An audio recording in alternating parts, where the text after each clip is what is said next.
was quizzical, studied metaphysical science in the home. Late nights all alone with a test tube. Oh, oh, oh. Maxwell Edison, majoring in medicine, calls her on the phone. Can I take you out to the pictures, Joan? But as she's getting ready to go, a knock comes on the door. Bang, bang, Maxwell's silver hammer came down upon her head. Bang, bang, Maxwell's silver hammer made sure that she was dead.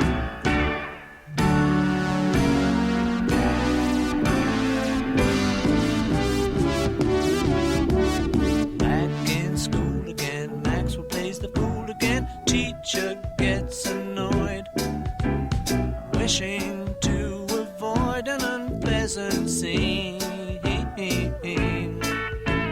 She tells Max to stay when the class has gone away, so he waits behind, writing 50 times, I must not be so. Oh, oh, oh.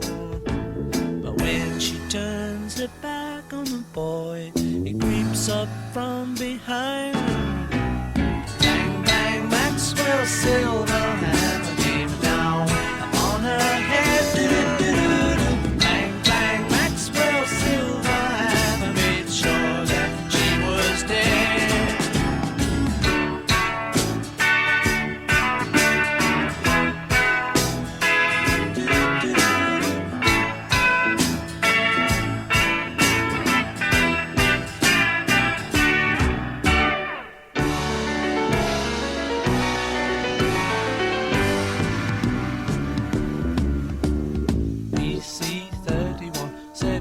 A dirty one, Maxwell stands alone, painting testimonial pictures. Oh, oh, oh, oh.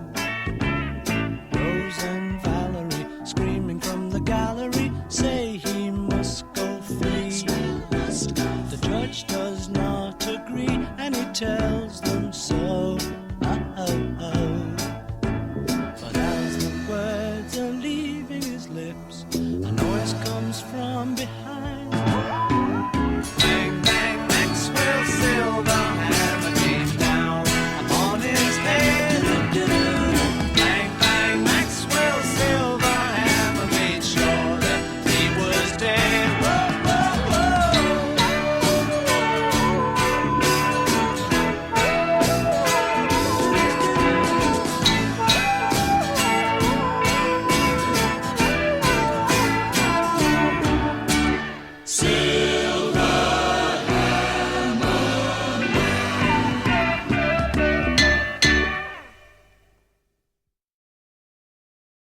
Hey, Houston, we've had a problem here. Can say again, please. Houston, we've had a problem. The Associated Press reported on Friday that U.S. Secretary of State Hillary Clinton was confronted with embarrassing questions by Pakistani civilians over the matter of U.S. drone attacks killing civilians in Pakistan.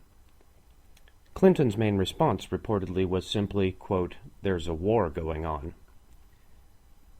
One questioner reportedly asked Clinton how she defined terrorism. Is it the killing of people in drone attacks? Clinton responded, "No, I do not," according to the Associated Press. It is not noted in the AP report if Clinton gave any rationale for that answer. As Noam Chomsky has noted, though, wanton killing of innocent civilians is terrorism, not a war against terrorism. Surely, if Islamic extremists were carrying out aerial drone attacks against innocent American civilians, the U.S. government would consider that terrorism. Indeed, besides the additional victims on board the planes, that's basically what happened on September 11, 2001, if you consider the jihadi hijackers as a sort of crude guidance system.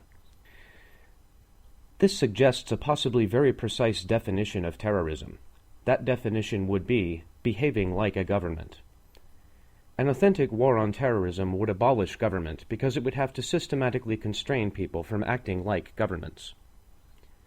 This is Mike Gogolski with the Center for a Stateless Society. Visit us online at c4ss.org.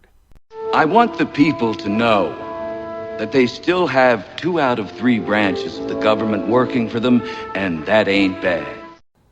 Why, hello there, and welcome to Patriots Watchtower podcast, May 15th of the year 2015. I'm a little upset right now at my studio program here. I had a great rant,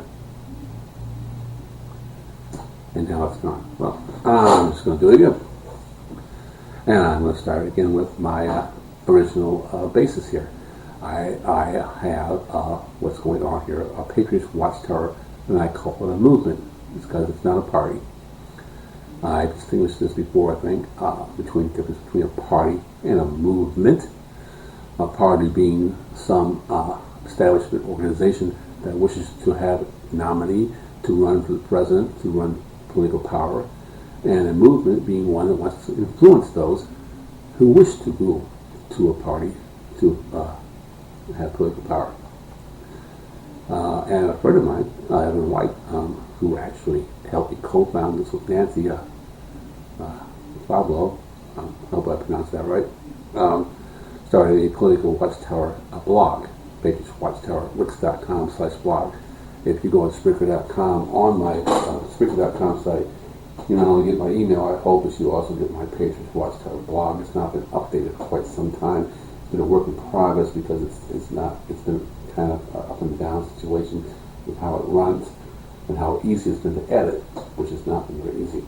I have blogs on it, as is Evan and Nancy, and if you wish to visit that site, those blogs, even though they're over almost a year old, I still should resonate with you as far as how our movement plans to go forward and what we established ourselves before.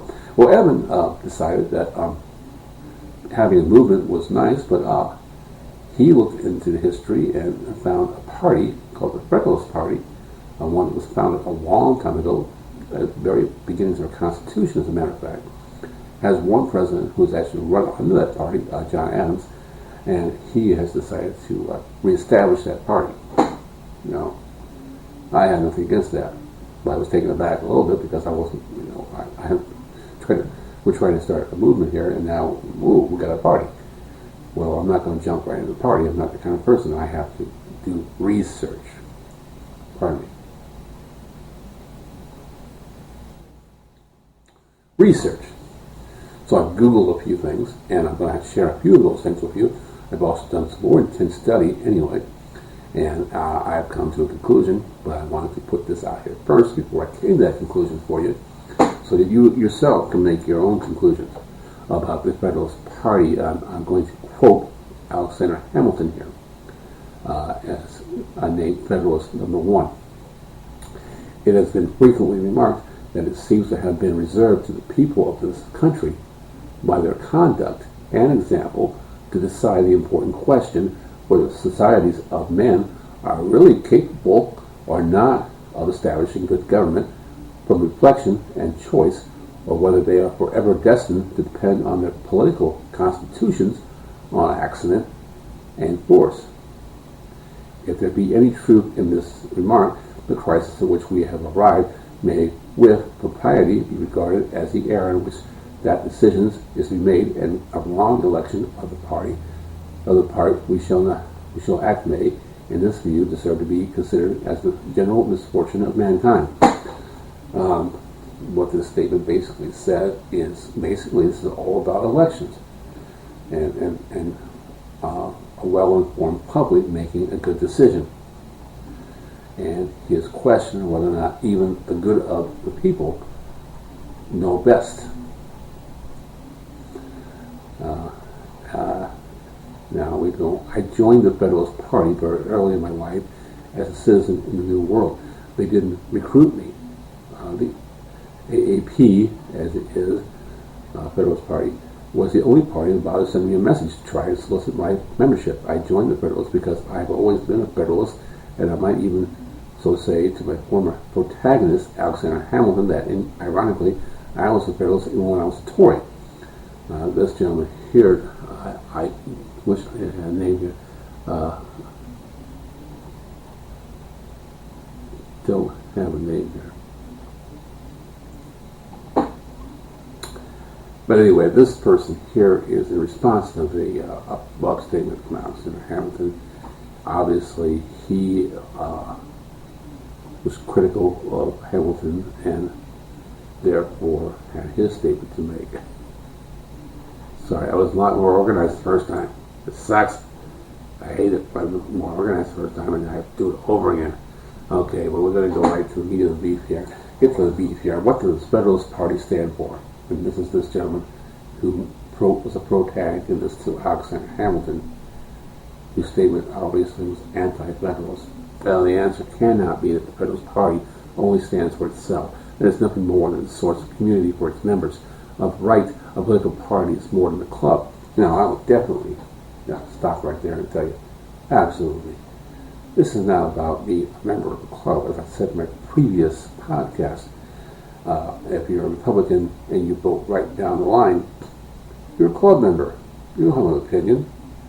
You can't tell me, honestly, that every single thing your party says you believe in. If you're in that, you're in a club. You're not a party.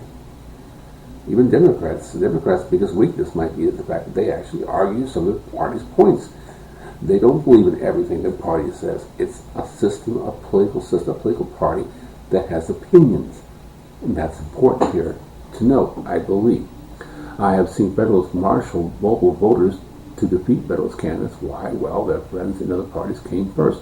I've even seen Federalists bow out of running for office. Why? Oh, their friends were running and they couldn't run against a friend, and yet it always seemed to be a Federalist candidate who gets blocked out, sniped out, voted out, who backs out. Compare this to Alexander Hamilton, whose sense of honor was so well developed that he could never ever back out, even to back out of the duel that killed him, and so died his son as well. Pretty short history lesson there for you. Well, I'm going to skip to the last part here. Sadly, it has fallen also to the Federalists not within the mainstream of this center-right authoritarian party to also stand up to the rights of the people as well as the Commonwealth. It is therefore with great anger and sadness that I note the fate of this Sir Falcon in the last election. Here is a man who embodies federalism in his best sense, devotion to the nation, loyal service to the military, common sense, and scrupulous honesty in money matters. To see him set aside by and for his inferiors is, well, quite galling. This is basically a statement made at the very end of the Federalist movement, apparently. Now, I'm going to go into another part here.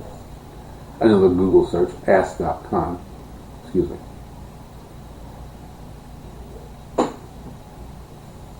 What did the Federalists stand for is the question. The answer is, in early U.S. history, Federalists stood for a decentralized form of government.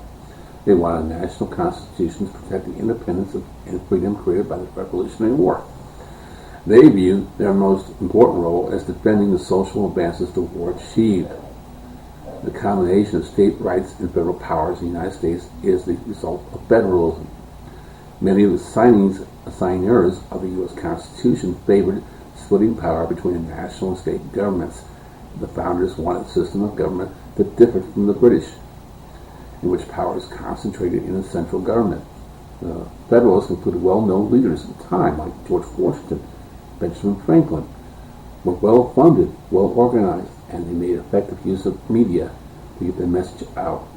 Many newspapers supported the Federalists and printed articles encouraging people to improve the Constitution. The Federalist Party was opposed by Democratic Republicans, including Thomas Jefferson.